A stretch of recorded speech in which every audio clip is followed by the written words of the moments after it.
What is going on, ladies and gentlemen, boys and girls, animals, pets and fish? What's happening? Voice is a bit gone because I went out drinking last night and I sung a bit too much.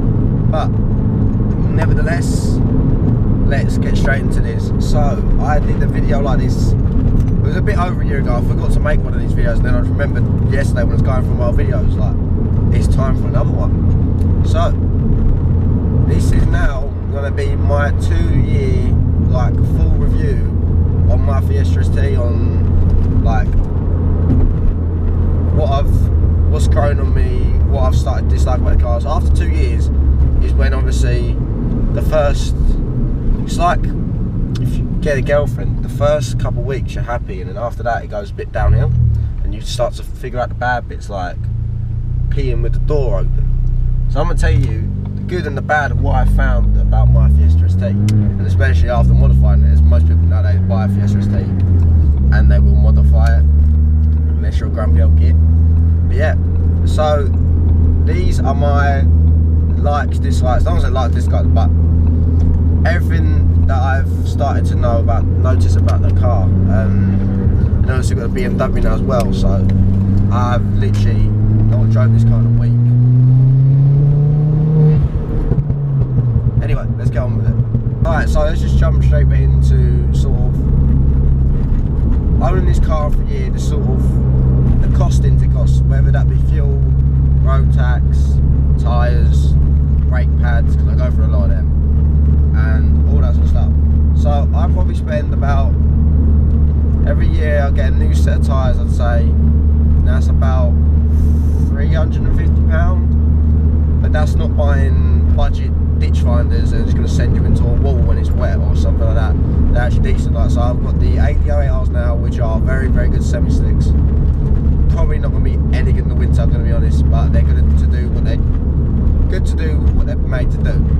Obviously got Pilot Sport 4s, I've never used them. I've had Pilot Sport 3s, didn't really rate them. Personally preferred the cheap option, which was the Pirelli Zero Neros, or whatever they're called. They were very good tyres. I think there was about £60 per corner, so that's 240 all in, and then you got your fitting, your balancing, your tracking, stuff like that, so probably gets about £300. But yeah, when you get tyres, you don't want to go for the cheap option, because that is never really the good option. Road tax on this car is, I think it's £120, £130, nothing crazy. That's like what, £12 a month. That's nice. £12 a month, like direct debit if you was to go for that way, and then insuring your cars, everyone is hassle. This year I got my insurance through Flux Direct and I paid £1,000, all mods included. Like, they know about everything I've done to the car, with 3 years no claim on belt, so it's £700 cheaper than it was last year with Agent Flux, even though they wanted silly money. All insurances, everyone's going to ask how to get insured. I literally just go through comparison websites, buy it a week ahead, and yeah, that's the best I get. I did call some companies up like Agent Flux, I couldn't really beat any deals I was getting. Spoke to Greenlight and they was pretty useless and a bit rude to me on the phone, so I don't like them no more. And yeah, I just asked around, but obviously age, they're a high theft vehicle, and lots of people seem to feel the need to crash them because they don't have to drive, or someone doesn't have to drive and they drive into them. Now let's get to the bad points of the car.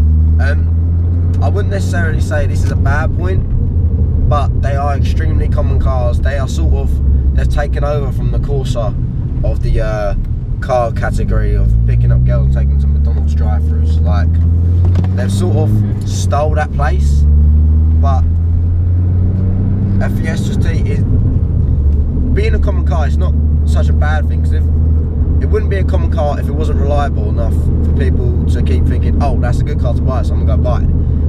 If it's a common car, there's more or less a reason that it's common, because it does the job it's built to do. And I feel like, to be fair, even A45s and Golf Rs are starting to become a bit common now. People going from the Fiesta STs, the VXRs, and going and buying the Golf Rs and that, and they're just getting, like, you see them everywhere as well, because they are great cars. Obviously, completely different price bracket, but yeah. The only other bad thing I think about this car is, I think Lee Lock would cover this in one of his videos, changing like the rear lights. You do the 2 torque screws and then you have to like pull out the carpet, go in, get like a plastic grommet off. It's just so overcomplicated. There's no need for that. And then there's just little things, I can't even think right now, but little things this car annoy me. Luckily I've got low specs and nothing can really go wrong. But yeah, another stupid thing actually is all the door seal lights with the AST, half the time they die. Like I bought mine I think 2 days after owning it, half of it went.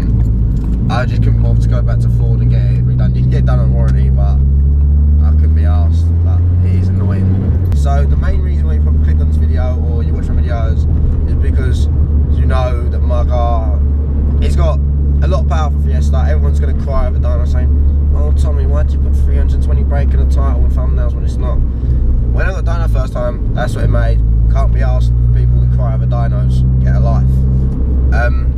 So yeah, it's a high power car, it's got a ton of modifications, and obviously usually when you modify a car, stuff's going to go wrong. It's just what happens. If the car was built to have that on it, it'd come out the showroom. Like it doesn't. You put time, effort and money into the car, things happen, sometimes they go wrong, sometimes they get better. Luckily mine, only thing that's got better, touch wood, nothing's gone bad. Silly little things like supposedly stuff falling off my, to be fair.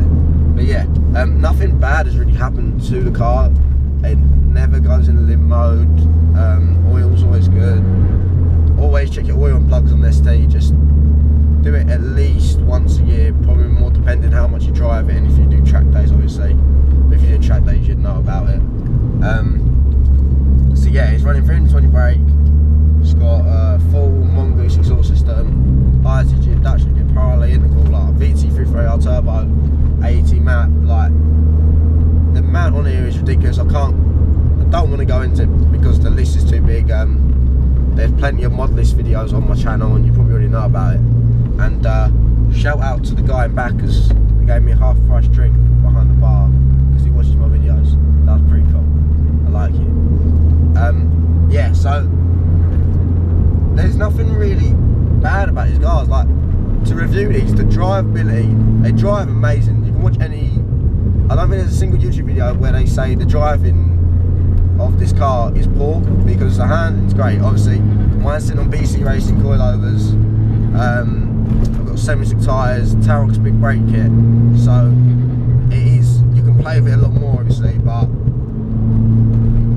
stand suspension still is very, very good on this car.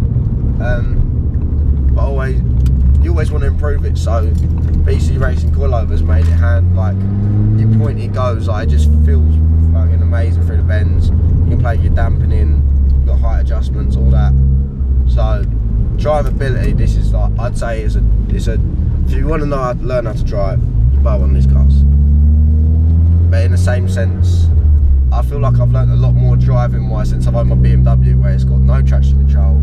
It keeps someone to send me into walls, and I feel like I've learned a lot through that as well.